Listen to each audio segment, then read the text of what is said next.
What's up? It's your boy Brenmar. We're here at Scratch DJ Academy. We're gonna talk about music, DJing, beats, life, everything. Where was the start of Brenmar? What made you get into DJing? Damn. Well, you know the start of Brenmar. Well, you know, I know. I started DJing when I was 14, 15. Like little house parties with friends. My good friend Nick had a pair of turntables. I would always go over to his house just to play, practice and stuff. That was my thing, scratching, right? That's what boys do. Like that was, and it was Scratch Pickles. Oh, of course. Like the era of Scratch Pickles, X-Men. I took it seriously enough until like 8-Track shattered my dreams. I remember I was like 15. I saw a video of 8-Track. He had already been DMC world champion like 2 years prior at 15. And I'm over here trying to practice my crabs, you know what I'm saying? Like, and struggling. That got me to actually start making music. I've told 8-Track this story too. He was like, oh man, I'm sorry, like, he felt bad for like crushing my teenage DJ dreams. I got into making music basically. As I was like, all right, let me try to make beats. And I stopped DJing, real talk.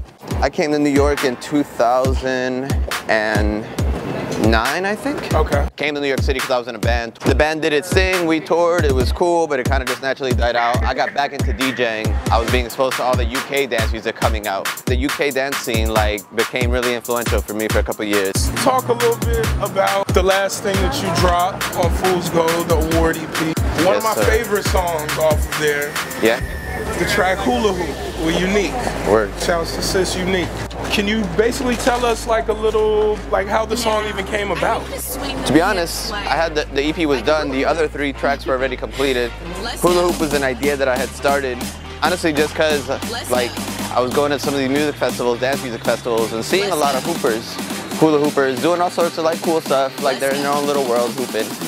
And I thought about the act of actually hooping and how it can be pretty sexual, and girls, not exclusively girls, but primarily girls, just using, like shaking their hips, right? Right, of course. So I thought about shaking the hips, dancing, instructional, like club music, which I have a fond place for, just being from Chicago.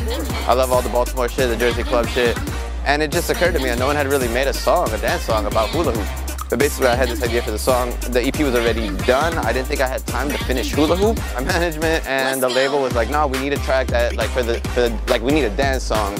In turn, essentially meaning kind of like intro, breakdown, build up, drop. So I brought the idea to Unique. She liked it. We recorded it, mixed it last minute. Like that was the last song that I turned in. But it's the one that seems to be resonating the most with people, which is really cool. Dance track, but my way. It needs a hit, like a big room track, but not have any of the usual trance lead. Because the energy and the way those songs can hit, there's something powerful about that. That's some music shit, most of it's not very good. See, I got that kind right there. Yeah, I got both of these. I like them both. I use it for different things. I use this for the melodies, and I use this for drums and stuff, or chopping samples. The machine. Yeah. Like your beats on here will sound like beats. I feel like Ableton allows me to write like songs, you know, with more movement and stuff. You know what I'm saying? Well, in terms of just like actually starting my tracking machine, and then I transfer the stems basically of machine into Ableton, and then in Ableton I like write the song. When I was 14, 15, I had a lot of gear.